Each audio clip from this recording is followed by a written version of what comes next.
A Drukhari weapon that can harvest pain from entire systems.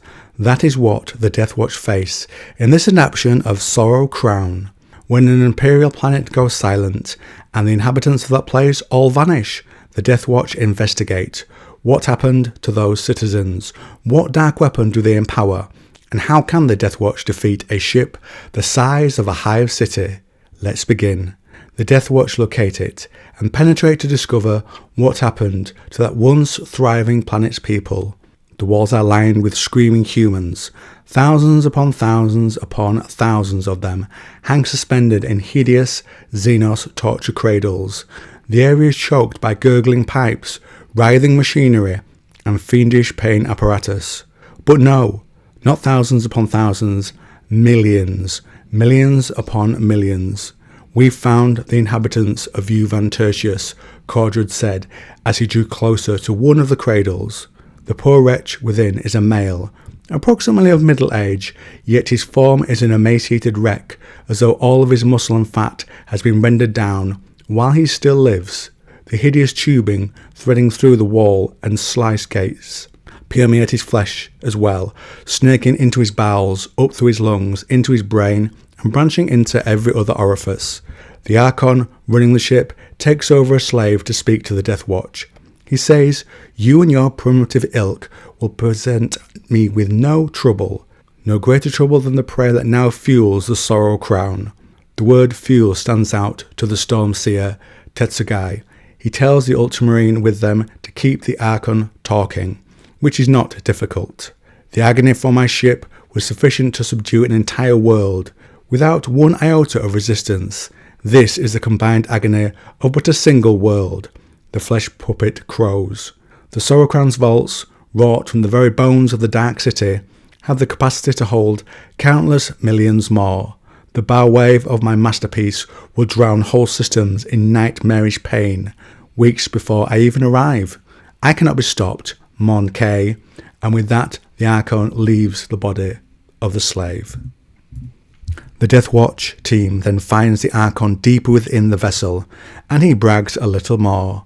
We are currently in orbit over the next world in this system. I can feel millions, tens of millions, hundreds of millions of delicious Mon K souls crying out in torment at my presence. I will smother entire systems in a wave of horror from which there is no escape. One of the Deathwatch, an ultramarine, gives one order to the Stormseer. Tetsugai, he calls out, "Suffer not the Xenos to live." And the Deathwatch charge. Sokovius' cradle thrown in a storm of lightning, bolts of fire, punishing blades, crushing ceramite, gene-enhanced muscle, and Adeptus Astartes rage. We know, before we take the first step, that Archimedes is dead. The fact that a hulking brute hacks him in half the moment we attack is merely fuel for our fury. But it is irrelevant. We are the elite of the Ordo Xenos, the angels of death, the vengeance of the Emperor of mankind. Our deaths were sealed the moment we set foot upon Sorrowcrown, and an eternity in the Emperor's presence awaits us. We were forged to know no fear. We are fear. And now, thanks to this Xenos creature's colossal hubris, we are within killing distance, outnumbered only 10 to 1.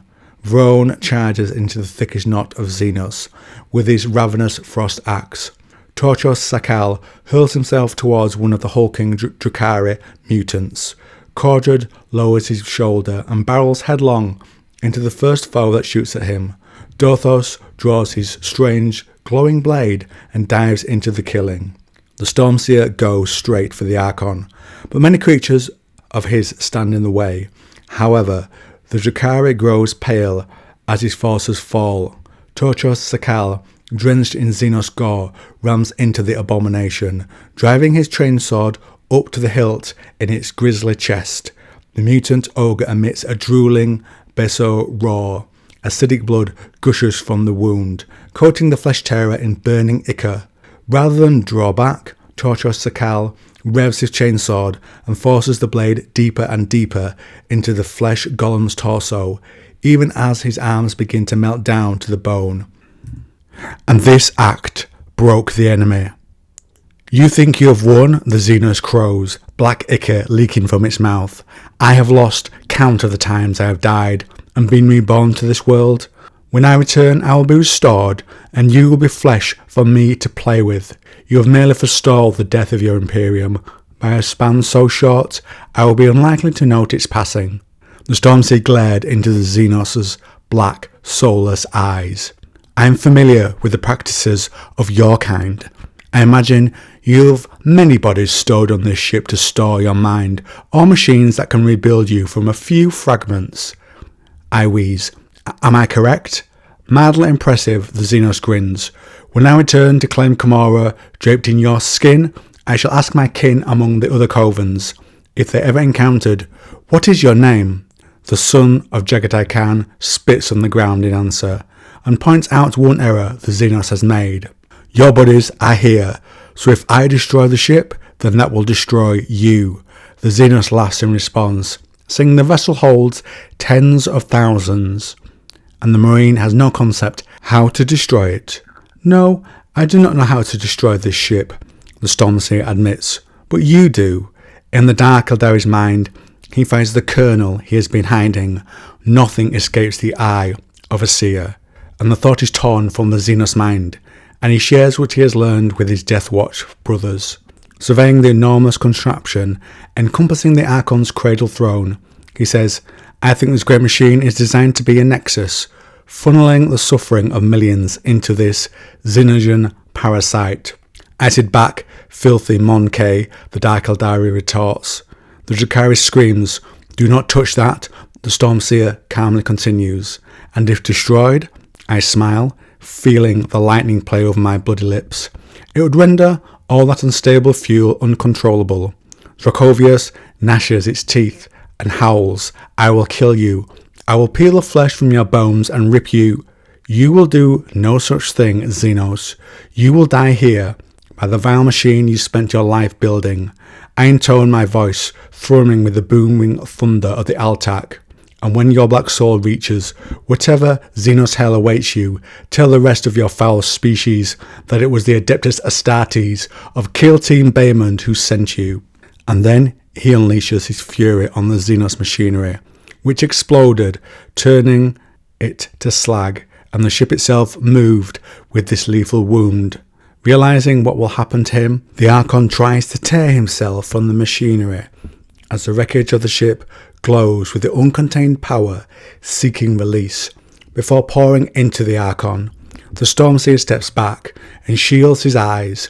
The Drukhari's corpse white flesh glows with sickly light as its body swells and stretches, and it screams and explodes into the crackling cinder, utterly vaporized.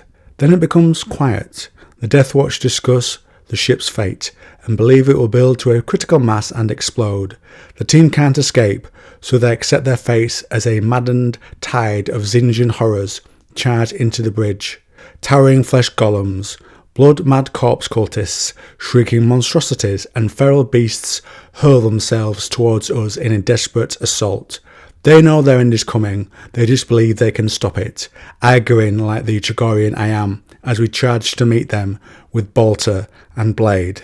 And on that epic note, that's where the story ends.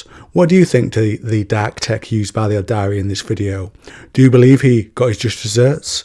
And if you enjoyed this video on the Eldari, you might enjoy this one.